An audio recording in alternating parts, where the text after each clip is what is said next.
Bismillahirrahmanirrahim. Assalamualaikum warahmatullahi wabarakatuh.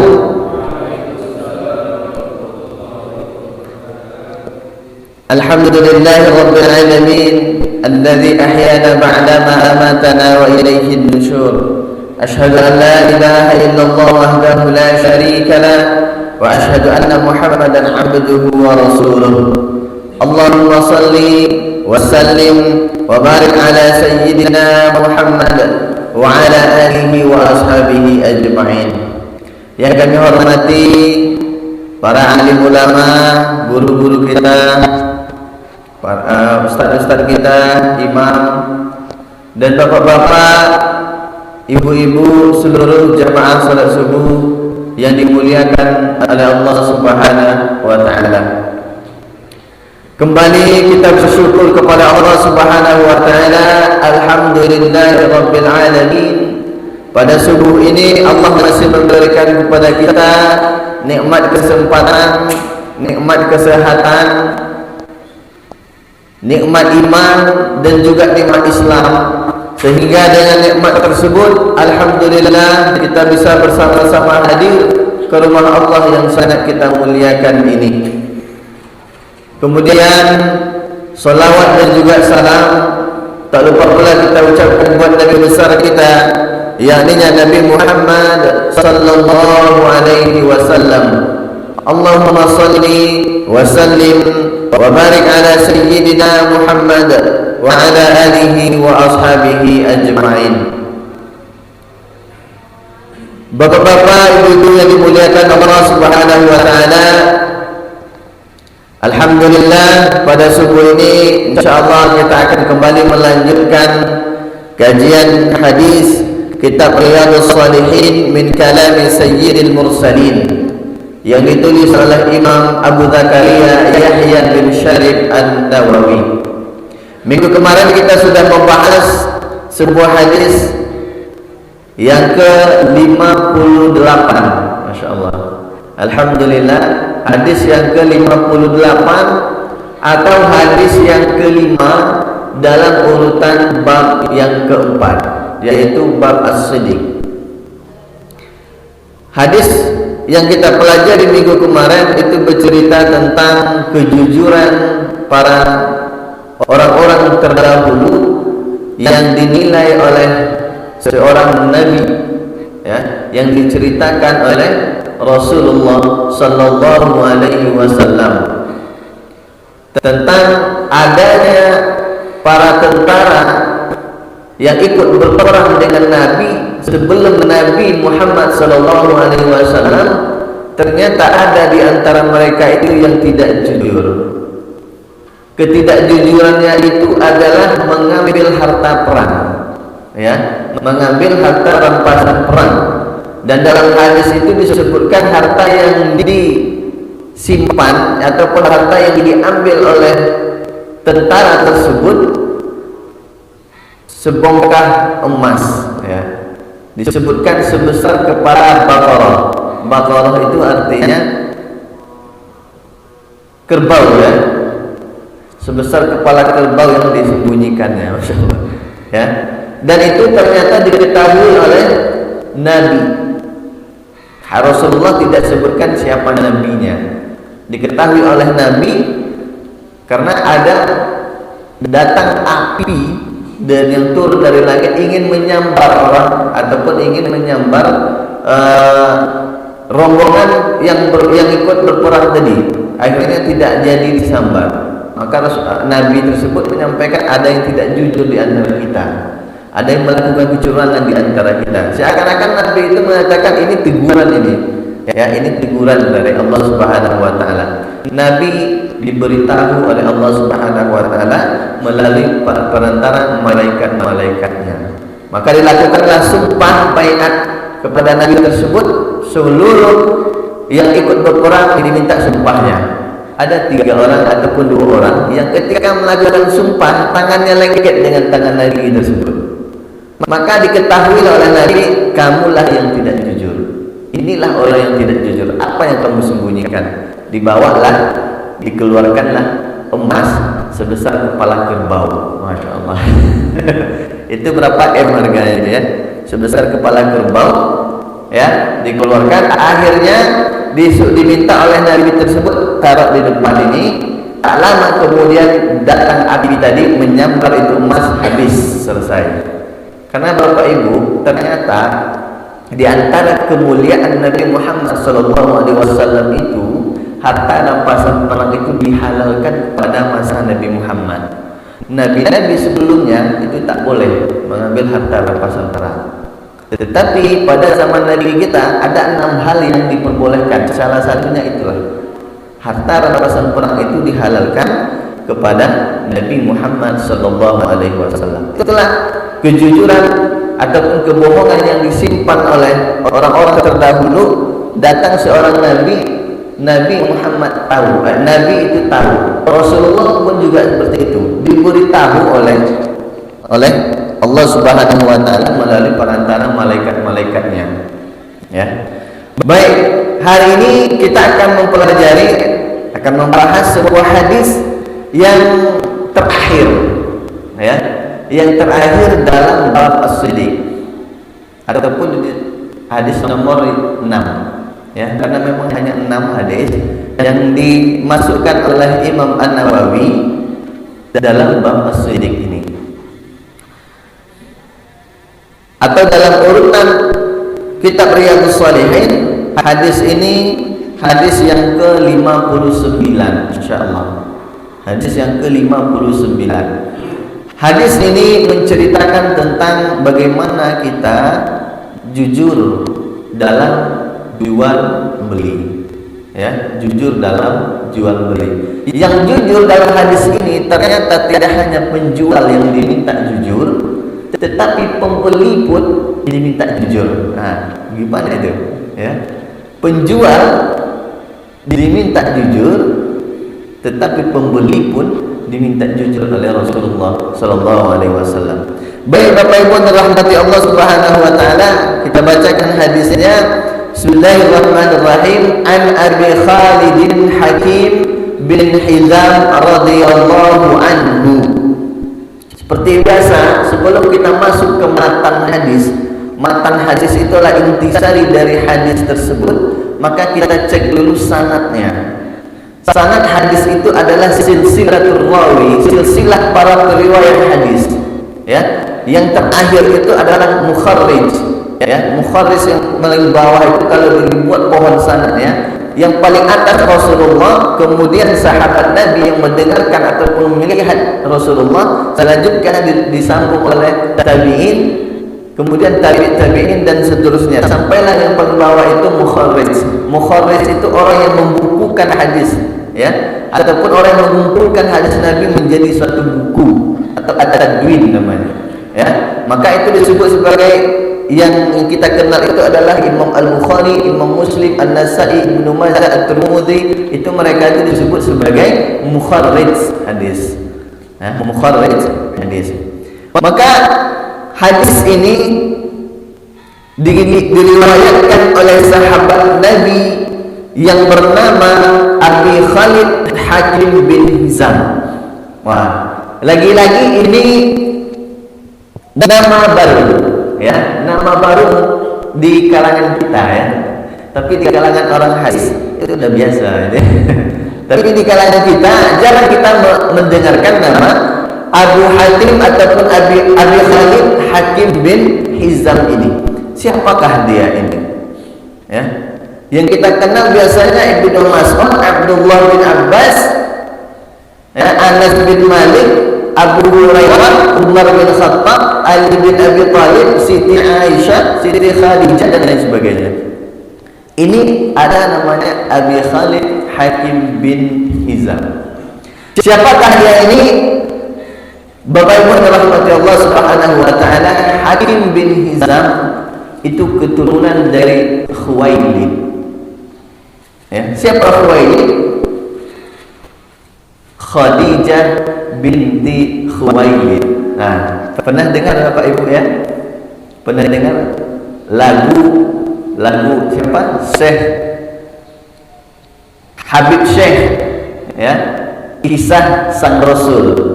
Nah, itu salah satu yang disebutkan Siti Khadijah, istri setia. Nah, jadi siapa Hakim bin Hizam bin Khuwailid ini? Tak lain dan tak bukan adalah keponakannya istri Rasulullah. Ya, siapa? Khadijah. Ya, Khadijah ayahnya adalah Khuwailid. Maka Khadijah binti Khuwailid, istrinya Rasulullah, ada bersaudara dengan Hizam. Maka Hizam itu adik kakak dengan Siti Khadijah. Ya, adik kakak dengan Siti Khadijah. Hizam memiliki anak yang bernama Hakim. Ya, Hakim memiliki anak namanya Khalid. Maka Hakim dipanggil sebagai Abu Khalid. Nah, itu dia. Jadi Abu Khalid ini adalah Hakim bin Hizam. Khalid adalah anaknya Hakim. Hakim anaknya Hizam. Hizam anaknya Khuwailid. Nah, ya. Khuwailid ayahnya Khadijah. Salah satu anaknya adalah Hizam, yang kedua adalah Khalid. Jadi ini keponakannya Nabi, atau keponakannya Siti Khadijah, atau Khadijah itu sebagai bibinya dari Hakim ini. Jadi dekat hubungannya, Bapak. Ya, maka kalau dilihat dari keturunan ini, maka Khalid ini bukan keturunan orang-orang biasa. Kenapa? Khadijah salah satu keturunan yang memiliki harta yang melimpah, keluarganya keluarga yang kaya raya. Maka siapa? Hakim bin Hizam ini juga terkenal sebagai pribadi ataupun orang yang kaya raya pada masa di Mekah, pada periode di Mekah Al-Mukarramah. Bapak Ibu dirahmati Allah Subhanahu wa taala, jumlah anak dari Hakim ini ada 7 sebenarnya. Ya, salah satunya adalah Khalid. Jumlah anak dari Hakim bin Hizam tadi ada 7. Tapi yang diantara yang terkenal itu adalah Khalid ini. Bapak Ibu dirahmati Allah Subhanahu wa taala, Hakim bin Hizam itu lahir salah seorang anak yang lahir di Ka'bah. Ya, yang lahir di Ka'bah sebelum kejadian perang Raja Abraha atau tentara gajah itu datang. Ya, dikatakan itu lebih kurang 15 tahun sebelum peristiwa gajah itu terjadi di Mekah. Jadi dia lahir ketika ibunya itu sedang hamil besar, pergilah ke Ka'bah. Ketika itu sakit perutnya, maka dibawa langsung ke dalam Ka'bah. Lahirnya di dalam Ka'bah, Masya Allah. Ya, dalam Ka'bah. Dulu Bapak Ibu, sebelum Ka'bah itu, sebelum Rasulullah itu diutus menjadi nabi, menjadi rasul, maka di Ka'bah itu kan pada masa jahiliyah kan berisi patung-patung. Ya, di sekeliling Ka'bah itu patung-patung. Bahkan di Mekah itu, di sudut-sudut kota-kota Mekah itu banyak patung-patung. Ya, mereka menyembah patung. Maka datang Rasulullah ketika terjadinya Fathul Mekah, maka seluruh patung-patung itu dihancurkan oleh Rasulullah SAW, dan kota Mekah dikuasai oleh kaum muslimin. Akhirnya semuanya masuk Islam. Bapak Ibu dirahmati Allah Subhanahu wa taala, Hakim bin Hizam hidup pada masa Rasulullah. Ya, hidup pada masa Rasulullah, tetapi dia tidak mendapatkan hidayah untuk masuk Islam ketika Rasulullah di Mekah, tidak. Ya, ketika Rasulullah di Mekah tidak. Tapi apakah dia benci dengan Rasulullah? ternyata dalam riwayat mengatakan dia tidak benci dengan Rasulullah. Kalau kemarin kita membahas tentang sahabat Nabi yang bernama Abu Sufyan, ya, Abu Sufyan bin Harb, itu salah satu pemimpin juga di kalangan orang di Mekah, salah suku di Mekah. Sebelum Islam dia sangat benci kepada Rasulullah, ya. Tetapi setelah masuk Islam dia mencintai Rasulullah dan keluarga-keluarganya. Tetapi Hakim bin Hizam ini ternyata walaupun dia belum masuk Islam, ya, ternyata dia tidaklah benci dengan Rasulullah. Bahkan dia pernah mengatakan Nabi Muhammad itu adalah orang yang paling aku cintai di masa jahiliyah. Masya Allah, Nabi Muhammad itu orang yang paling aku cintai di masa jahiliyah. Artinya apa? Tak ada kebencian terhadap Nabi Muhammad ataupun terhadap dakwanya Nabi Muhammad oleh Hakim bin Hizam ini. Karena Hakim bin Hizam ini juga keluarga dekatnya Rasulullah Sallallahu Alaihi Wasallam. Walaupun ketika itu dia belum mendapatkan hidayah, ya, dan belum mendapatkan hidayah untuk masuk agama Islam. Bapak Ibu rahmati Allah Subhanahu Wa Taala, Hakim bin Hizam ini terkenal orang yang kaya raya dan juga terkenal orang yang sangat dermawan, ya, orang yang sangat dermawan. Melihat yang perlakuan orang-orang Quraisy terhadap perlakuan orang-orang penduduk Mekah, ya, terhadap dakwahnya Rasulullah, itu kan seluruh perdagangan itu di stop kepada kaum muslimin ketika itu, ya, untuk menghentikan dakwahnya Rasulullah, perdagangan itu. Maka salah satu yang membantu kaum muslimin ketika itu adalah Hakim bin Hizam inilah. Nanti kita akan melihat ternyata Hakim bin Hizam ini orang yang luar biasa, ya, hatinya sangat lembut, ya, hatinya sangat lembut. Tak heran ketika suku Quraisy itu melancarkan embargo ekonomi dan pemutusan hubungan secara total terhadap Bani Hashim dan Bani Muttalib, keluarga Nabi, ya, ketika Nabi telah menyampaikan dakwah terang-terangan itu putus, ya, perekonomian perdagangan itu ditutup oleh orang-orang Quraisy itu di Mekah lebih kurang selama 3 tahun. Siapa yang menyelamatkan kaum muslimin ketika itu? Masalah perdagangan ini diselamatkan oleh Hakim bin Hizam ini. Ketika para pedagang itu datang dari kota Syam, maka perdagangan dulu itu kan negeri termasuk ataupun disebut sebagai negeri adidaya dahulunya, itulah negeri Syam itu, ya. Di sanalah pusat ekonomi ketika itu. Maka ketika pedagang Mekah itu datang ke kota Mekah membawa perdagangannya dari negeri Syam, maka seluruh dagangannya itu dibeli oleh Hakim bin Hizam ini. Untuk apa? Digunakannya seluruh perdagangan itu diberikannya kepada kaum muslimin ketika itu, ya, dibeli sama dia. Itulah salah satu jasa yang luar biasa oleh Hakim bin Hizam ini, ya, yang mana seluruh pedagang Arab itu semuanya ingin memblokir perdagangannya kepada keluarganya Nabi Muhammad dan kaum muslimin ketika itu. Diselamatkanlah oleh Hakim bin Hizam ini 3 tahun lebih kurang, Masya Allah, ya. Kemudian apa? Dalam usia yang masih muda, ya, dalam usia yang masih muda lebih kurang 15 tahun, Hakim bin Hizam ini itu sudah ikut dalam Darun Nadwah. Bapak Ibu pernah mendengar Darun Nadwah? Darun Nadwah itu adalah suatu tempat permusyawaratan, ya, kaum Quraisy untuk bermusyawarah tentang sesuatu yang penting. Jadi kepala sukunya itu bermusyawarah di Darun Nadwah. Oh, biasanya orang yang bisa masuk di dalam Darun Nadwah itu orang-orang yang sudah berusia 40 tahun. Tetapi Hakim bin Hizam ini umur 15 tahun dia sudah bergabung dalam musyawarah itu. Ibaratnya DPR, ya, atau gedung DPR.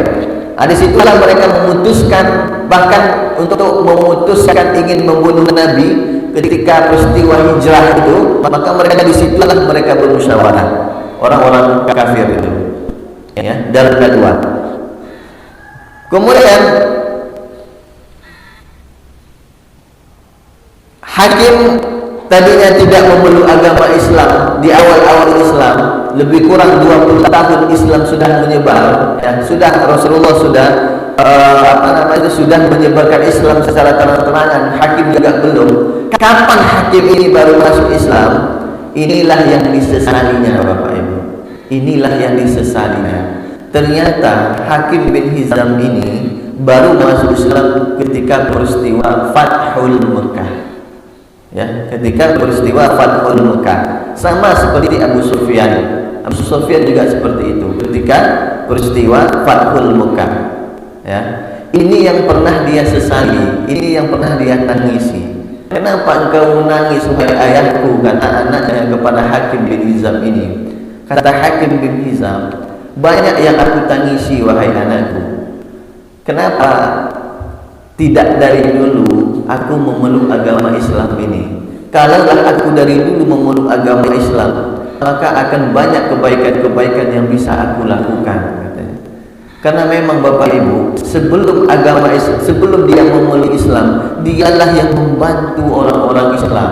Pernah suatu ketika diberikannya 100 unta untuk orang-orang Islam. Ya, itu luar biasa karena duitnya begitu banyak, itu diberikan kepada untuk membantu orang-orang Islam ketika itu. Ya, maka Rasulullah berdoa, di antara doa Rasulullah itu inilah, mudah-mudahan Hakim bin Hizam ini bisa masuk Islam, mendapatkan hidayah, dan itu dikabulkan oleh Allah ketika Fathul Mekah dia memeluk agama Islam.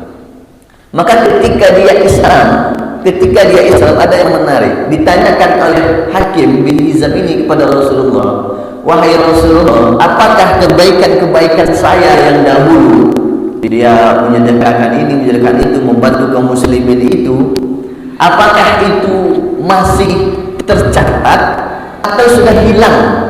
Kata Hakim bin Hizam, apa dijawab oleh Rasulullah?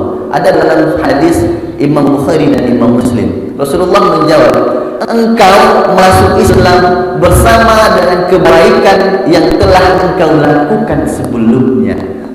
Jadi Bapak Ibu, orang yang sebelumnya beragama Islam tetapi dia melakukan perbuatan-perbuatan yang baik, ya, perbuatan yang baik, ketika dia masuk Islam, maka amal ibadah yang dahulu, ya, perbuatan yang belum sebelum Islam itu, kebaikan-kebaikannya akan dicatat sebagai pahala untuk dirinya. Keburukan akan dihapuskan.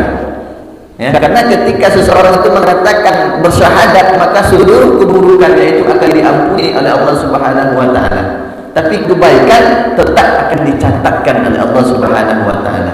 Itu luar biasa. Tapi apa dilakukan oleh Hakim bin Hizam ini?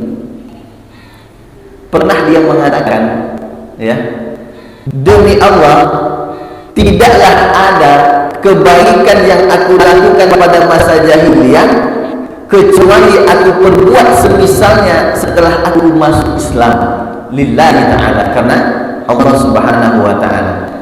Jadi apa?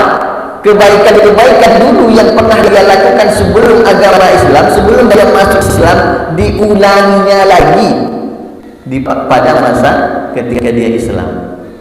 Luar biasa, ya, tak ada yang tertinggal dari dirinya. Kebaikan-kebaikan lama diulangi lagi. Dikisahkan ketika satu musim haji di Padang Arafah, Hakim membawa 100 orang budak untuk dimerdekakan. Dulu kan banyak budak, Bapak Ibu. Hakim ini salah seorang yang kaya raya, dimerdekakan budak. Kemudian apa? 100 ekor sapi, Masya Allah, 100 ekor itu disedekahkan, ya. Kemudian 100 ekor domba ataupun kambing disedekahkan semuanya. Semuanya yang mengatakan untuk Allah Subhanahu wa ta'ala. Inilah sosok dari Hakim bin Hizam. Bahkan Bapak Ibu, pernah dia mengatakan bahwa tidaklah aku berada di pagi hari sementara tidak ada orang di depan pintu rumahku kecuali aku sadar itu adalah bagian dari musibah dalam hidupku. Artinya apa? Tiap hari dia mengharapkan ada orang yang meminta bantuan kepadanya. Tiap hari Bapak Ibu, dia mengharapkan ada orang yang meminta bantuan kepadanya. Kalau hari itu tak ada orang yang meminta bantuan kepadanya, musibah bagi dirinya. Mana itu? Ya, kalau kadang kita orang yang meminta bantuan itu yang menjadi musibah bagi diri kita. Datang lagi, datang lagi, duit lagi nih, gitu ya. Tapi Hakim bin Hizam ini hatinya luar biasa. Ya. Maka kalau tak ada orang di hari itu yang minta bantuan kepada dirinya, itu suatu musibah bagi dirinya. Masya Allah. Inilah hati yang luar biasa yang diberikan oleh Allah Subhanahu wa Ta'ala sesosok kepada seorang Hakim bin Hizam. Maka Rasulullah itu berdoa kepada Allah supaya Hakim bin Hizam ini masuk Islam, karena dialah yang akan membantu agama Allah ini. Dan terbukti Bapak Ibu. Maka itulah seorang Hakim bin Hizam, sahabat Nabi Muhammad sallallahu alaihi wasallam yang masuk Islam ketika peristiwa Fathul Mekah. Baik, kita lanjutkan hadisnya. Qala Rasulullah sallallahu alaihi wasallam, Rasulullah sallallahu alaihi wasallam pernah bersabda, ya, ketika itu yang mendengarkan sabda Rasulullah ini adalah Hakim bin Hizam. Sabda Rasulullah terkait dengan jual beli. Hakim bin Hizam seorang pedagang kaya raya. Maka mereka ini Rasulullah ini memberikan nasihat kepada Hakim bin Hizam. Apa kata Rasulullah? Al-bai'ani bil khiyari ma lam yatafarraqa. Ya, ma lam yatafarraqa. Al-bai'ani, penjual dan pembeli. Nah, itu ya. Penjual dan pembeli diberikan kesempatan khiyar, memilih, ya. Malam yatafarraqa, selama mereka tidak berpisah. Nah, maka dalam jual beli itu ada namanya khiyar, Bapak Ibu. Ya, jual beli khiyar. Khiyar itu adalah memilih. Ya, khiyar itu artinya memilih. Atau ada yang mengatakan khiyar itu kan dari kata khair, yang baik, artinya memilih di antara satu atau dua, ya, yang terbaik di antara itu. Maka khiyar itu adalah hak yang dimiliki seseorang yang melakukan perjanjian usaha jual beli untuk menentukan pilihannya antara meneruskan perjanjian itu atau tidak. Artinya apa? Ada tawar menawar. Ketika jual beli itu kan kita tawar menawar antara penjual dan pedagang. Itu namanya khiyar, memilih atau memilih untuk membeli atau memilih untuk tidak membeli. Itu khiyar. Maka itu selama belum berpisah tempat ataupun pedagang ataupun pembeli itu belum pisah atau belum pindah lokasi, maka boleh silakan pilih memilih. Maka khiyar. Tapi khiyar ini ternyata ulama mengatakan ada 3 macam. Yang pertama khiyar majelis, ya. Khiyar majelis ini tawar menawar antara penjual dan pembeli pada saat mereka masih berada di tempat transaksi. Jadi masih di posisi itu, di situ. Jadi silakan tawar menawar antara penjual dan pembeli. Boleh. Ya, dan itu kita sudah lakukan. Ya, kita sudah melakukannya dalam kehidupan sehari-hari. Kemudian khiyar syarat, ya. Khiyar syarat, ada khiyar syarat. Apa khiyar syarat ini? Pembeli ataupun penjual memilih antara meneruskan atau membatalkan transaksi sesuai dengan syarat atau batas waktu yang telah ditentukan. Umpamanya ditentukan saya mau membeli nanti, ya, umpamanya sekitar jam 2 mau membeli. Sampai batas waktu itu maka harus diputuskan antara membeli atau tidak membeli. Saya beli nanti ataupun saya bayar nanti jam 5, ya. Saya beli jam 2, ya. Sampai jam 2 maka harus diputuskan mau beli atau tidak. Jangan sampai kita ingkar atas syarat ini. Maka ketika tak ada berita sampai jam 2 ini, maka secara otomatis ini bisa batal dalam hal jual beli. Dalam hal jual beli itu ya khiyar syaratnya. Itu apa? Cacat. Barangnya ya cacat. Apa itu?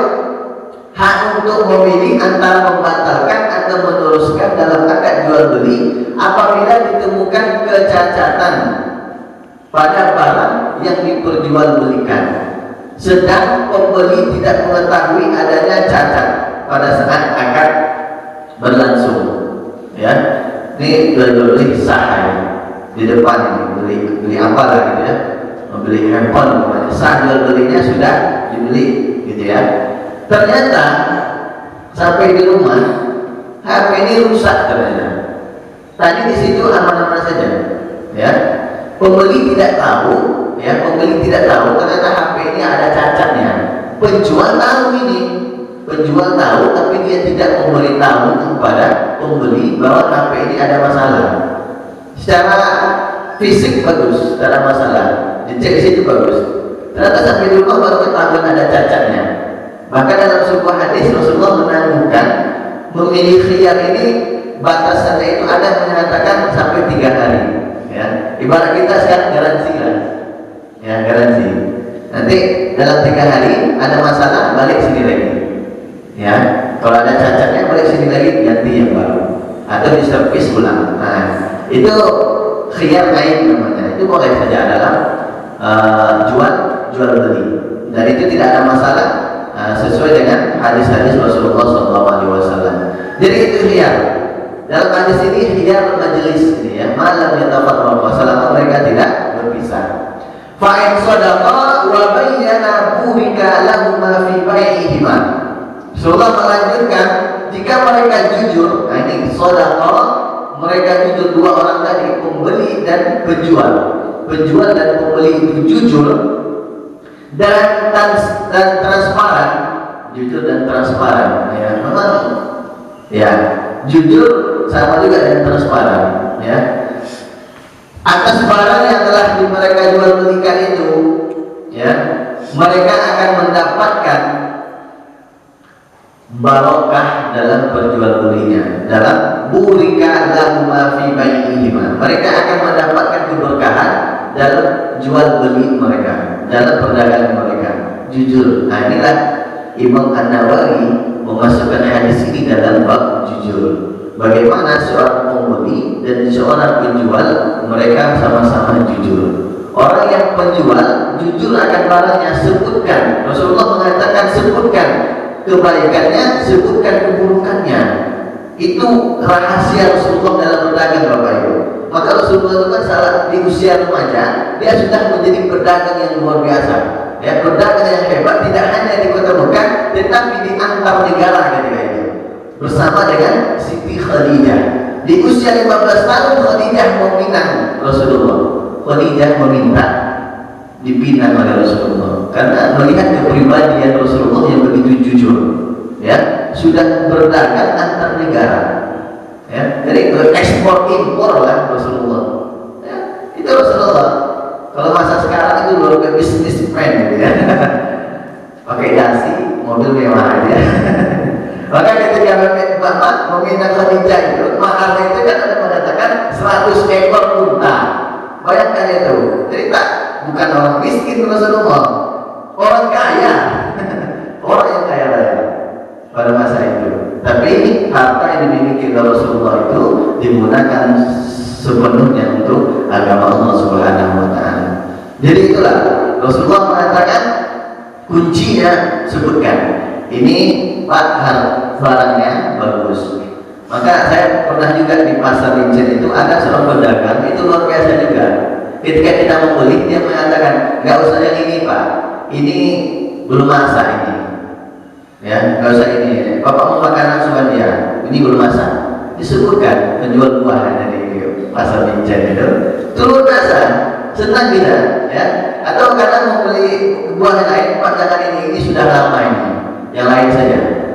Itu kan jujur dalam berdagang. Orang yang jujur dalam berdagang, dia akan mendapat keberkahan. Pembeli juga harus jujur. Ya tadi itu, kalau mereka ada akad khiyar tadi, ya khiyar selama umpamanya 2 hari ini, maka pembeli harus jujur juga di situ. Ya, jangan nanti dibuat-buat kerusakannya. Ini rusak Pak. ternyata dia sudah ya hancurkan atau dia rusak sebelumnya, untuk mendapatkan yang baru lagi dia rusak, tidak jujur namanya. Maka pembeli dan penjual, Rasulullah meminta kepada kita untuk jujur kedua-duanya. Ya, jangan sampai salah satu, karena dengan kejujuran itulah akan membawa keberkahan di akhir hadis. Ini akhir hadis Bapak Ibu.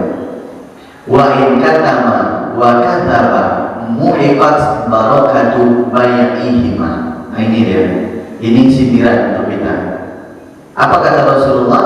Jika mereka ataupun ada di antara mereka yang berdua ini berbohong dan merahasiakan mengenai hal-hal yang harus diterangkan tentang barang yang diperjualbelikan tadi, muhibat barakatu bai'ihima, maka hilanglah keberkahan penjual dan pembeli tadi.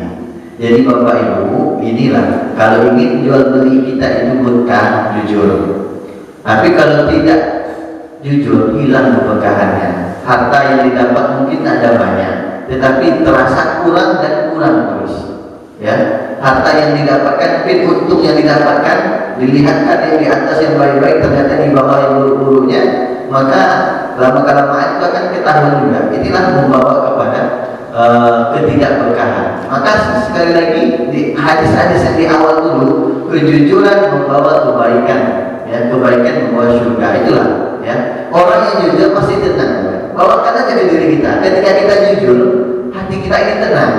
Ya, ketika melakukan kebaikan, hati kita ini tenang. Itulah fitrah kita sebenarnya. Itu fitrah kita. Begitu juga sebaliknya, ketika melakukan kebohongan kita, bawakan hati kita. Coba ingat, pasti hati kita ini resah dan gelisah, gundah gulana. Ya, resah gelisah. Karena Rasulullah telah menyampaikan kebohongan akan membawa kebohongan yang lainnya dan seterusnya, dan ini akan membawa keburukan, dan keburukan itu akan membawa ke neraka Allah Subhanahu wa Ta'ala. Inilah hadisnya Bapak Ibu, hadis tentang bagaimana kita mesti harus jujur dalam jual beli. Ini rahasia. Siapapun lah itu, ya, jual beli online ataupun tidak online, ini rahasia. Jujur. Kalau jujur, insyaallah berkah dan rezeki itu akan bertambah. Ya, muttafaqun alaih. Hadis ini muttafaqun alaih. Artinya apa?